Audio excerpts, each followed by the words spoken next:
takes a community, it takes a church, it takes a family to bring about restoration. But just like God restored you, God wants to restore you. Welcome back to the Crossroads online message.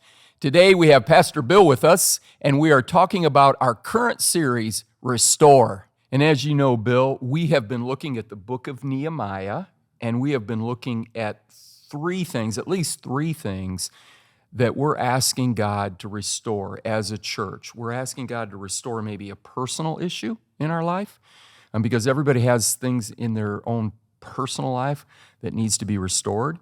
We're asking God to restore our communities, because with a lot of things happening in the world today, there's some division, there's a lot of disunity, and we need to see our communities come back together. And obviously, we're praying for our country. Our country needs restoration. I mean, serious restoration. So these are the things that we're praying for, and we're doing a study. I mean, if you're a part of one of our campuses, you know this, but if you're not and you're just joining us on YouTube or online, we are doing a biblical study chapter by chapter through the book of Nehemiah with the focus on restoration. And we're taking a look at how Nehemiah was used to restore some things. But I'm going to kick off in a little bit of a different direction. You've had some areas of your life where God's restored you. Yeah, absolutely. God's done some major restoration in my life. Yeah. Give us an example of one thing that has been restored. Oh, man. So probably, the biggest point of restoration for me in my life is really my life. I'm coming up on 14 years of sobriety in just a few months. And life before sobriety was, you talk about walls being broken down.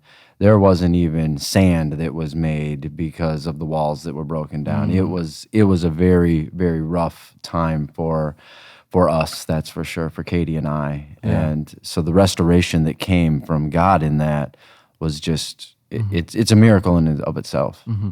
So you were addicted to alcohol. I was addicted to drugs and alcohol. Yeah. And you started when did you start, Bill? When did you get into that? Well, it all started with cinnamon sticks, smoking cinnamon sticks with my buddies back in like 6th and 7th grade. We thought it was cool. And wait. You're going to have to, I grew up a little bit, not quite as wild as you did. So how do you smoke a cinnamon stick? Well, you put it in your mouth, you light a cinnamon stick, and you smoke it. It's kind of like incense, but you'd smoke a cinnamon stick. It was ridiculous. It was something stupid that we could do, and we just started doing that, and then we'd find cigarettes, and then cigarettes led to marijuana, and then marijuana was the gateway drug into other things. Yeah, and I know when you were serving in the military, there were things that helped numb the pain. Yeah, after losing Landis, it was anything I could find: pills, powders, pot, anything that I could find that was over there, and it was really to numb the pain, to fill the void, to do whatever I could do, because even then I thought the walls were broken. But as I went through my life in the early days, I found out that there was a lot of restoration that really needed to take place. Yeah. So Nehemiah, historical context. Okay, and we're going to get back to that. I love that story. Historical context, Nehemiah is an exiled Jew. He's working for the king. He's a pretty sharp guy. He's the cupbearer, which is a very influential position, but he's comfortable. Frankly, he's got all of his needs met, but he hears that his countryman's city is in ruins, completely in ruins, and he decides he has to do something about it. Would it be an exaggeration to say that because of addictions and other things in your life was in ruins? My life was in total ruins. My family's life was in ruins. Yeah. And so something had to happen, because today you're a successful campus pastor, a beautiful wife, 2 beautiful children. God has just blessed you. What restored you? What rebuilt your life? What rebuilt your wall in your life? Really, what rebuilt was, we talk about the point in which we are praying about that one thing that was being restored, that one thing we're believing for. I would say Katie was always praying. My family was always praying that Bill would be restored, that Bill would be set free, that Bill would not have to struggle with the demons and the different things that he was dealing with or that I was dealing with. And then we talk about the community. The one thing that came around was that I had family. I had people that surrounded me, that loved me, that supported me, that were there to give me a hand up and a help throughout those times of those struggles. Nobody cut and run in my life when they should have cut and run. Katie didn't cut and run in my life when she should have cut and run. We were on the verge of divorce, and things were not looking good, and things that I was doing and all of that. And so what it took was a massive change in my life, which was an accident. A awakening to where things were so bad that an accident and an invite to church to realize that the path that I was going down was taking me straight to prison, was taking me straight to complete ruins, to where there probably wouldn't be a rebuilding at all. So in a way, Katie was like a Nehemiah. Yeah. Someone who prayed, stood in the gap, and then one day you got invited to church and literally in a wheelchair, right? Yeah, I got pushed in. Katie pushed me in a wheelchair into the Galena campus when it was about 7-8 months old. And so in a way, the campus there in Galena is like a Nehemiah. That somebody had vision that in Galena they needed a gospel presentation, and they planted that campus, and that's where you accepted Christ. Yeah, that's where things changed. Yeah, big time. My life has dramatically changed since that day. Yeah. And to think of not only the campus representing the Nehemiahs, but within the context of the campus, there had to be multiple Nehemiahs. Yeah, like Nehemiah that are working in Kids Link, and Nehemiahs that are greeting, and Nehemiahs that are up on the worship team. It was just a campus filled with Nehemiahs. Yeah, and that is a campus filled with Nehemiahs, our leadership team, our volunteers, exactly what you're saying, Crave Team, Kids Link, First Impression, Setup, Teardown, the people who are serving sacrificially and cleaning our bathrooms, coming in early, vacuuming our new carpets, right? Our wall is being not only rebuilt, but there's a story in that. Our walls are not even being rebuilt, but they're being remastered. And there's just some amazing things that are going on, Yeah, wow. Well, you know what? Let's do this, because this is going to set us up we're going to take a look at chapter 3 this week. All across our campuses, our campus pastors are going to be speaking on chapter 3. But I did chapter 1 and chapter 2, and I'm going to just do a brief review of chapter 1. And chapter 1 of Nehemiah is when Nehemiah got the word. And I feel like this is what God was putting in my heart. God is just looking for somebody to say, I'm willing. You don't have to be talented, you don't have to be gifted, but you do have to be willing. Now, Nehemiah was talented and he was gifted, but he said he was willing to do that. And there's something really important that God is trying to say to our country right now. And this is what I think he's trying to say to our country, okay? People may disagree, but we're looking to see, if we could have a politician turn things around, if we could have a political party turn things around, if we could have this turn us around, if we could have these open-mindedness things turn us around. I think God in heaven is saying, I want the church to be the catalyst for change. Yeah. Do you agree with that? I would totally agree. And so, when these difficult situations, when these things that we've encountered the last 2 years come, everybody, a lot of people look at it and go, oh my goodness, what are we going to do? But I look at it and go, what a great opportunity for the church. And the church can rise up to be the church. But we have to ask the right questions, and that's what Nehemiah did. He started to ask some questions. And so I want to ask you this. Over your 10 years, because what a great story. You go from drug addict, alcoholic, no direction or purpose in your life. You come home from battle, and now you're leading a campus. You're a Nehemiah leading a Nehemiah campus in the town that you grew up in. What questions are people asking, Bill, that it's important for us to have answers to? What questions do you feel like when someone comes into your campus, maybe they've never had an experience with church, with God, with Jesus, what are they asking? What are they looking for? They're looking for a place for unity. They're looking for a place where they're hearing what they're seeing. Because right now, we hear things on TV and social media, but we're not seeing them. And so they're looking to see, is the church really what they're saying? There's people right now that you may be watching this and seeing this, and you've never once stepped foot into one of our campuses because you're doing just this. You're checking it out. You're trying to find out, is Pastor Rich, is Pastor Bill, are they real? Is Crossroads real, or is this just a phony show that goes on every single week? What is it? People want authenticity. People want unity. People are looking for a relationship. People are looking for family. Those are the questions that they're really asking is, I don't see the church used to be, what can you do for me? It's now really, what is the church doing for us is what I see now. More of people are hungry for that sort of a thing. Yeah, in community. Yeah. They want to be a part of a family. Yeah. And I know also a lot of the questions that I'm being asked right now is, what is truth? Yeah. What is truth? Because in our culture today, truth is like what I want it to be. How does it fit me? And so one of the questions, that Nehemiah was confronted with is a hard truth.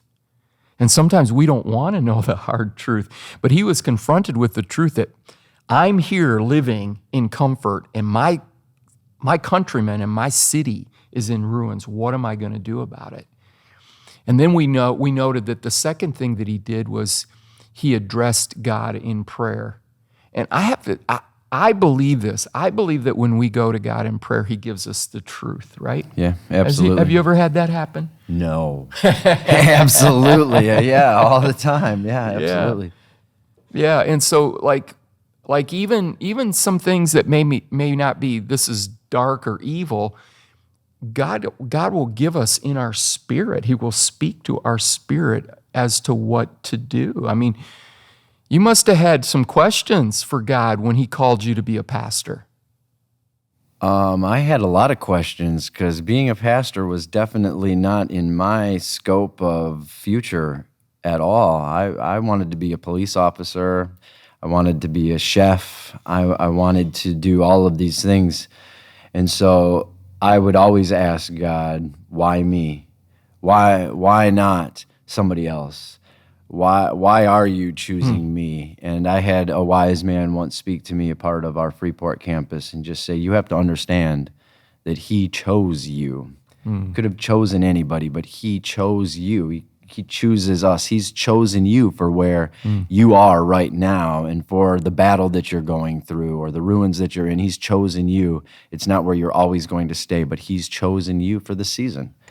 And so there was a lot of questions, even coming from addiction of the drugs and the alcohol and the womanizing and all of those things.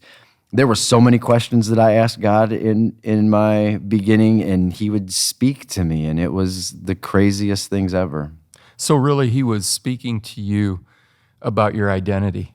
Yeah. That I've created you, I've designed you, and I've called you, and even though your path to get there didn't seem to be a traditional path, whose path is traditional, right? Yeah. I think there's a guy in the Old Testament, the Apostle Paul, that was out killing Christians before he must have had those.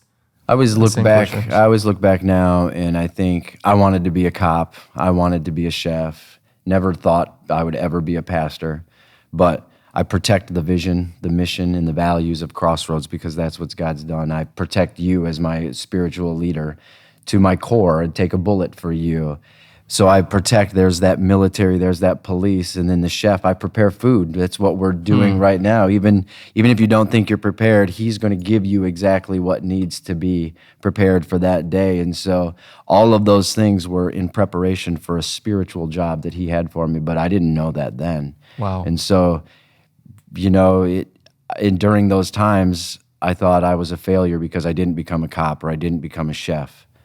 But really, in the ultimate thing, I am. Yeah. I am right now in the role that I'm playing. It just looks different in the spiritual realm. I'm in a different army now. I'm not in the governmental army. And that reminds me of our study in Nehemiah.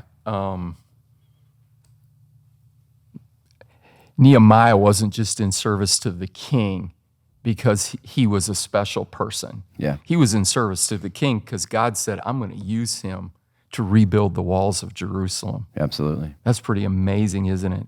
And we looked at this past week. We looked at action, because once you start asking questions and once you start addressing God, then you have to take action. And Nehemiah took some pretty bold steps. But I want to jump real quick, the last few moments that we have together, and I want to talk a little bit about this coming week. All right, this coming week, all the campus pastors are going to speak Nehemiah chapter 3, and it's where all the people came together to accomplish, maybe not everybody, but most people. So walk us through chapter 3. Just give us a little highlight of chapter 3 and what we can anticipate and what we can expect in chapter 3. So this weekend, what we're going to be talking about as campus pastors is really we're gonna hear the Word of God first off. I'm excited to be able to share that. I believe, right, without it being right here in front of me, I believe that there's 29 verses. So there's a lot of food to be prepared right there. So we're going to take these 29 verses and we're going to break it down into 3 points. We're going to talk about the purpose. We're going to talk about the purpose of what is the purpose of our purpose. What is your purpose? What is my purpose? What is the purpose of the individual homes that are there? Because if you read the walls that are being built, the sections of the walls that are being built right there at their homes. They're being built right then and there. They didn't have to travel to a different city to go and build their section of the wall. They were being asked to build right there. We're going to be talking about the pattern in which we live our lives and the various patterns of how we live and different things like that. And we're going to be talking about the people. And the people are important because, there's one verse that I want to just share about because every person is important. It says in 1 Corinthians 12:14 through 18, it says, "For in fact, the body is not one member, but many."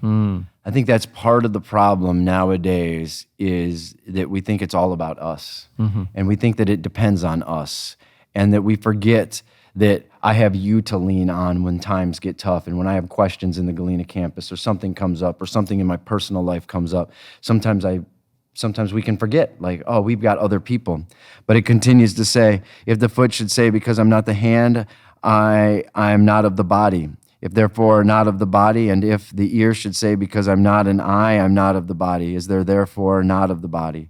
If the whole body were an eye, where would we be hearing? If the whole were hearing, where would we be smelling? But now God has set members, each of them in the body, just as he pleased. God has a call for each and every one of us. God has a place for each and every one of us to be standing in. Every person that's listening, whether it's this weekend, whether it's in 2030, every person has been called. Every person has a talent. Every person has been gifted. And we have to understand that. But we're also going to talk for a brief, at least in Galena, we're going to definitely be talking about the people that aren't serving. Yeah. Because there's people that decided, you know what? I don't want to be a part of building this wall. Yeah. But then the wall took a little bit longer to build because we weren't all in unity then. Everybody's been called, no matter your past, your present, or your future, everybody's in there. And so those are the 3 points that we're going to talk about at each of our campuses this weekend. And we're really excited about it. Yeah, I love that. Thanks for being with us, Pastor Bill. And, in kind of a wrap up to all of that, this week is going to be about how it really takes a tribe. It takes a team. It takes a community. It takes a church. It takes a family to bring about restoration. But just like God restored you, God wants to restore you. He wants to restore your family. He wants to restore your health. He wants to restore your business, your finances, whatever might be cracked or ruined or just needing repair. God will and wants to restore it. So I hope that you're able to just grab a hold of this study in Nehemiah, because it's filled with truths on how we can live an overcoming and a restored life. Thank you so much for joining us. We hope you were able to experience the presence, the power, and the plan of God for your life. We will see you next weekend. And if you can't wait till next weekend, go back and listen to our previous messages. Have a blessed week.